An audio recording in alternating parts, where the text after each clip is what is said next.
हमें कश्मीर तो चाहिए, कश्मीर के लोग नहीं। हाँ, पीओके चाहिए, लेकिन वहाँ के ना ना ना ना काय को चाहिए पूरा का पूरा पीओके। हमें सिर्फ पीओके की जमीन चाहिए, वहाँ के लोग नहीं। क्योंकि हमने लोग तो बंगाल में भी बसाए थे, पाकिस्तान तोड़ के बांग्लादेश भी बसाए थे। इनका तो चरित्र ही है। वो मकान को मिट्टी में मत मिलाओ, उस मकान को छीनो और जिनको मारा गया है उनको वो मकान सौंप दो, ताकि उन्हें बार बार दिखे कि जिनको हमने मारा वो तो दुश्मन की तरह मेरी छाती पे आके बैठ गए हैं। आपको क्या लगता है, आप गुस्से में हैं कि भाई हिंदुओं की पहलगांव में हत्या कर दी, धर्म पूछ के मारा गया, इस बात को लेकर काफी गुस्सा है, तो क्या संकेत देना चाह रहे थे? क्या भारत में दहशत पैदा करना चाह रहे थे? ना ना ना ना, यह मोदी जी का प्रयोग है। क्या ये मोदी जी का प्रयोग है? हमारे मंदिरों का लाखों करोड़ रुपए इकट्ठा करके कश्मीर के विकास के रास्ते पे लेके जाते हैं। जब आतंकवादियों के पास पैसा ज़्यादा हो जाएगा तो 10% फंडिंग करते हैं आतंकवादियों को। तो जो 10% फंडिंग हुई आतंकवादियों को, उसका ही कारण ये षड्यंत्र किया गया है। जबकि मोदी जी को मैं भगवान मानता हूँ, भगवान कृष्ण के रूप में मानता हूँ।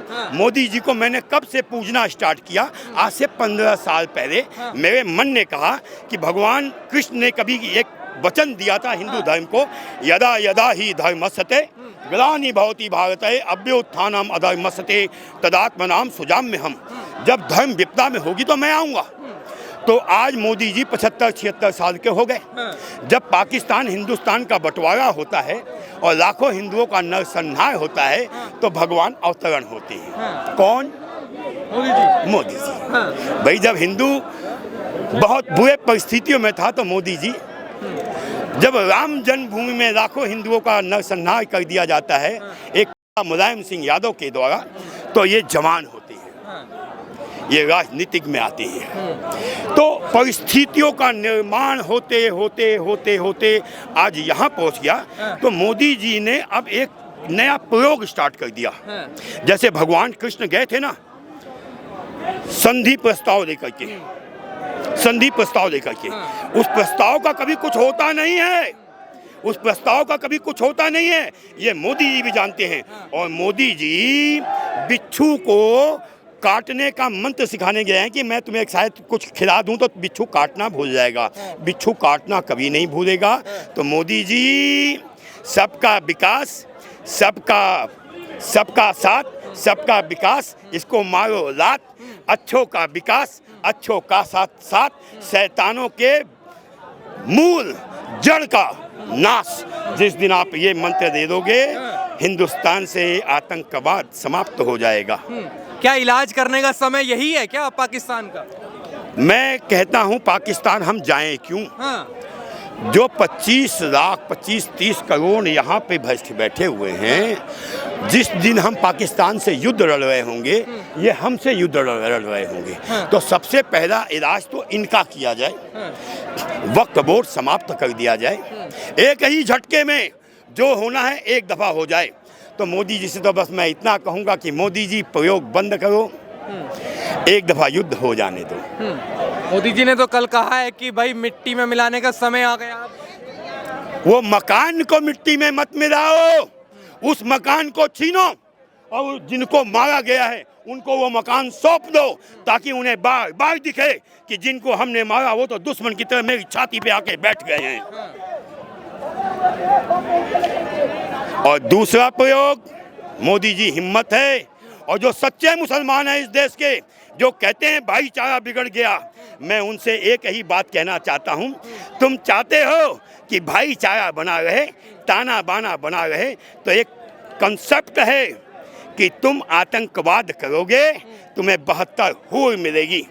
72 हूर कैसे मिलेगी? जब धरती समाप्त होगा तो अल्लाह मियाँ आपको जीवित करेंगे और आपको 72 हूरें दे देंगे।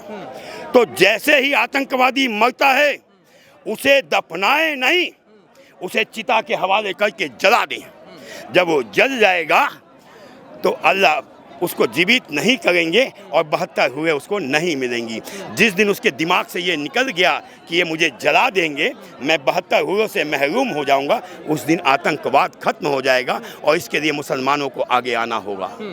तो क्या लगता है मुस्लिमों को उम्मीद है कि मुसलमान देश का बाहर आएगा, सड़कों पे निकलेगा, कि जो लोग कह रहे हैं कि जैसे वक्फ बोर्ड के खिलाफ ये प्रदर्शन कर रहे थे, आज पहलगाम के खिलाफ भी निकला तो था, अभी यही निकला था वक्फ बोर्ड के खिलाफ, अभी बंगाल में निकला था वक्फ बोर्ड के खिलाफ।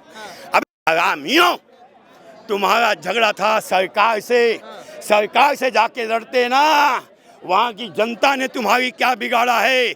अबे आंदोलन तो हमने भी किया था ना, राम जन्मभूमि के लिए, तुमसे भी ज़्यादा भीड़ में इकट्ठित हुए थे। एक हिंदू तुम्हारे मकान में घुसा, एक हिंदू तुम्हारे दुकान को लूटा, एक हिंदू ने तुम्हारी माँ बहनों को छेड़ा नहीं। अबे बॉम्बे में एक हमारे भगवान जैन का मंदिर को तोड़ दिया, लाखों के तादाद में हिंदू इकट्ठा हुए जैनियों के साथ, एक भी मुसलमानों का दुकान तोड़ा गया, एक भी सामान में आग लगाई गया। इनका तो एक चरित्र बन चुका है, इनका एक रास्ता बन चुका है, हिंदुओं को डराओ डराओ डराओ। उसका कारण क्या है? आज से हजारों साल पहले, 300-400 साल पहले हमने एक सेना का निर्माण किया। गुरु गोविंद सिंह को दलित ने, क्षत्रिय ने, राजपूत ने, वैश्यों ने अपने एक एक बच्चे को दे करके 3 या 4 हजार सेनाओं का निर्माण किया। उस सेना ने ऐसा विध्वंस मचाया कि सैकड़ों साल तक आक्रांताओं की हिम्मत नहीं पड़ी मेरी भूमि को देखने के लिए। लेकिन आज तो मैंने अपने 20 करोड़ बच्चों को इस भारत सरकार को सौंप दिया है फौज के रूप में। लेकिन तुमने उन्हें क्या बना दिया? लेकिन उन्हें डरपोक तो बना दिया, स्टेन गन तो दे दिया, लेकिन गोली चलाने का आदेश नहीं। जिस दिन तुम में उन बच्चों को गुरु गोविंद सिंह की तरह खुला हाथ छोड़ दोगे, मारो मारो मारो, आतंकवाद दिखाई नहीं देगा मेरे देश में। तो क्या लगता है आप भी तैयार हैं? अभी तो कह रहे थे कि मैं भी जाने के लिए तैयार हूँ, पाकिस्तान में घुस जाऊंगा। क्यों घुसूंगा पाकिस्तान में? मेरे हिंदुस्तान में कम है, बंगाल में घुसूँ ना पहले, जहाँ मेरे बच्चे मार के मेरे घर से भगाए जा रहे हैं, मैं उसको देखूं, सारा पाकिस्तान जाऊं? अबे पाकिस्तान मुझे क्या घंटा मिलेगा? पहले तो मुझे बांग्लादेश जाना है, बंगाल जाना है, बंगाल के बाद कश्मीर जाना है, उसके बाद सबसे पहले मुझे दिल्ली देखना है।